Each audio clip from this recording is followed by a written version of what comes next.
50 to 22, a 22 to nothing run propelled by some great seniors and their senior leadership. A couple of those guys, Tommy Hannon and John Nance, well, they've been friends since their childhood, and earlier this week we had a chance to sit down and hear their incredible story. Tommy and John they're kind of a dynamic duo because they've grown up together. They've known each other since they were in grade school, but they were at very different points in their athletic career throughout. John was kind of this prodigious athlete, one of the better young kids I've seen in the Twin Cities in the last 20 years, and could do anything he wanted with a basketball. And Tommy was probably not quite as naturally gifted, still a good player when he was young. And what you saw over the course of their careers was Tommy had a lot of bumps in the road. He got cut from a team as a junior, wasn't even on the JV, which is hard to do. My best friends were all the star athletes, and I was unathletic and cut from the team. So right there, that kind of made me motivate myself, and these guys kept pushing me.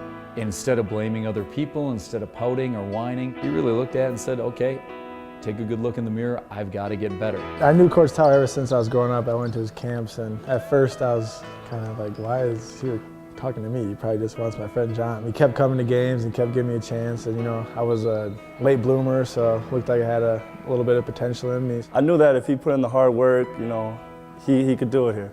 John, on the other hand, was the All-State football player, the All-State basketball player. He had a Division I scholarship, and things came a little easier to John. John went to the U to play football his freshman year, and I could tell right away that he missed basketball a lot, and I just kept pushing him and pushing him, maybe give St. Thomas a try. Here's John Nance, who had a scholarship to a Big Ten school, and he transferred to a Division III school, and he waited his turn, and he had to get better. He was kind of the star, I'd say, and then I was just kind of the bench player. John gets humbled a little bit, and to his credit, he looked in the mirror and said, I need to get better.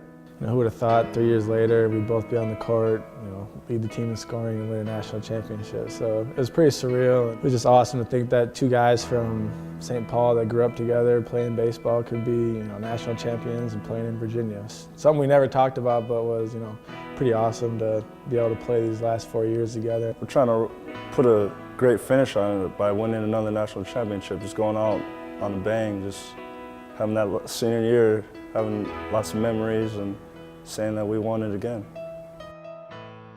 Right now, St. Thomas on the way to that national championship run for the second time in 3 years. I talked to John Tower before, and he said those guys are the epitome of what he wants these St. Thomas basketball players to be about.